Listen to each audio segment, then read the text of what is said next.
පිළිබඳව ප්‍රතිචාරයක් දක්වන්න. මගේ අදහස් මම ඉංග්‍රීසියෙන් ප්‍රකාශ කරනවා. පසුව සාකච්ඡා කරන විට පැහැදිලි කිරීම හෝ පිළිතුරු සපයන සිදුවෙන පිළිදාන. We are gathered here this evening to have a discussion and express our concerns on recently published lawmaking agenda of the government.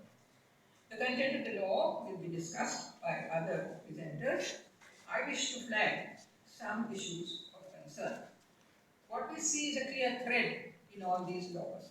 It is an effort to discourage and repress criticism, dissent, and objective public debate in the formulation of laws.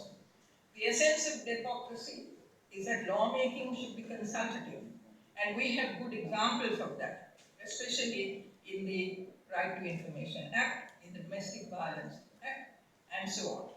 But here are laws which are done, we don't know in what environment and in context, and at the same time, they set norms and standards which, it's very clear, undermine the very foundation of democracy.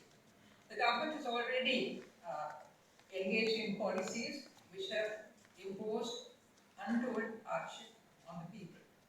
And a voice of protest is articulated on the street and in social media. And you will see from the discussions that these laws are an effort to silence that voice and deny the people's right to participate and make their voice known in the matter of governance, which is the foundation of democracy.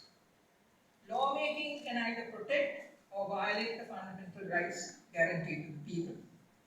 And they therefore impact on our rights of freedom of speech, expression, information, livelihoods, personal and food security. It is true that we as citizens have a duty to unite in times of a national crisis. But this is a man-made crisis due to flawed governance. We were not responsible for this. And therefore, in seeking our unity, we would expect that there's a course correction and a response to the flawed governance. But what we see is a regular saga of corruption in sugar, in medical drugs, and now even in cricket, and all these headlines. We see embedded corruption, politicization in public administration, and even worse, absolutely poor administration of criminal justice, and that has become a daily experience. So corruption, maladministration, and violation of the rule of law have become the reality and the experience in our daily lives.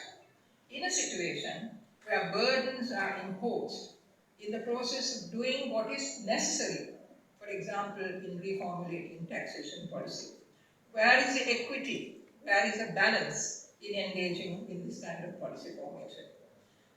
When lawmaking becomes a central response to our economic crisis, we have every right to examine that lawmaking and see whether there is a balance with regard to the functioning of the state in governance and respect to the sovereignty of the people and the rights of the people.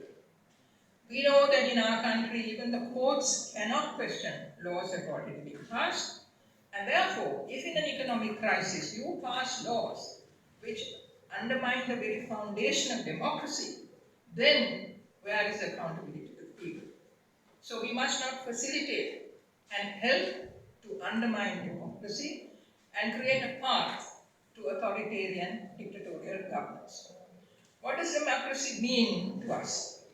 When I stand here, sadly I recall 10 years ago as being on a platform with Surya, talking about Yahapalane and good governance. And today, as pointed out earlier, we are again engaged in that discourse. So do we know what democracy is? I take comfort in the fact that we have a strong cultural and artistic heritage. In the Sinhala tradition, the Gamamaha and Gamarala stories, in Sokari Network, and I'm sure replicated in the Tamil tradition too, of satire, of criticism of power. And again, in this country, if you look back, exercising the right of franchise, our people have rejected authoritarianism and wanted democracy. See the elections of 56, of 77, of 94, of 2015 and 2016 in response to what was seen as weak and ineffective and poor governance. And then of course the Aragalya, a strong voice to say, we want democracy, we want system change. So we know what democracy is about. Contrast that with dictatorship. What does a dictatorship do? It is absolutely the reverse of that.